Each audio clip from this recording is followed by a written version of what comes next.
Penang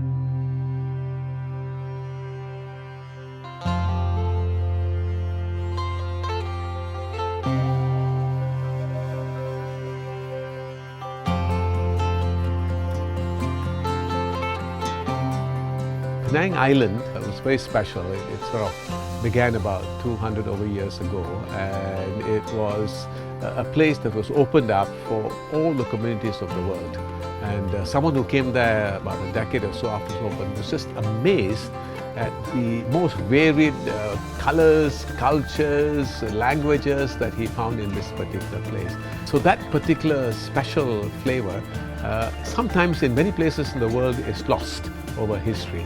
But in Penang, uniquely, it continued. These communities were very early given places of worship that were literally next door to each other on the main street.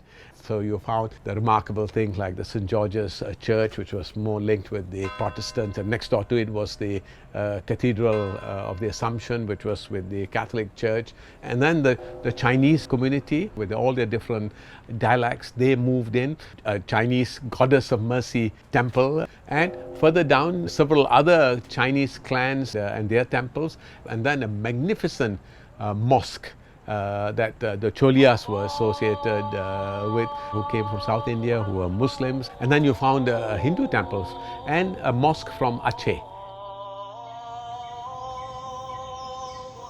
So there was not only diversity in terms of the main religion, within each religion itself, that was amazing diversity. And sometimes when the individual religions themselves are diverse, you find a certain kind of openness, that makes the sort of ocean of diversity much more complex, and it breaks up into many, many smaller pieces that it allows to be manageable. So each community had a legacy that was also rooted in occupations and places to stay around that area. And one other special thing, people not only came for job opportunities, they also came here as refugees. So it became not only a place for opportunity, it also became a place for protection, and that gave it a certain flavor of also respect and care and kindness and gratefulness, all those things that make a place special. And that togetherness is still there now and very vibrant, and one of the things that led to UNESCO declaring it as a World Heritage Site.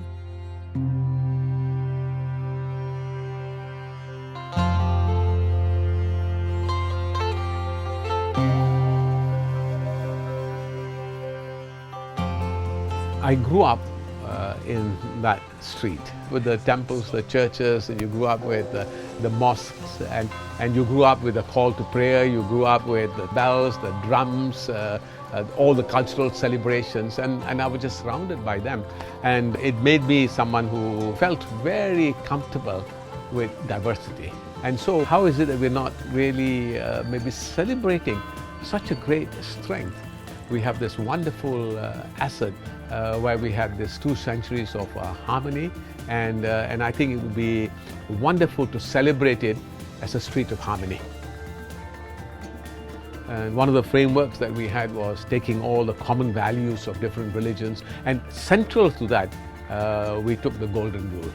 Treat other people like you would like to be treated, and that, I think, resonated with everybody, because the moment you think about would you like to be treated like that, you begin to wonder, hey, let's be nice to each other. I had the privilege of taking the former President of India, President Kalam, for a walk down the street, and when he took that walk, he went to each of the religious institutions and he read a prayer in each one of those places. And he, at the end, he said, I have not seen a place in the world, he says, that could be a better message for humanity.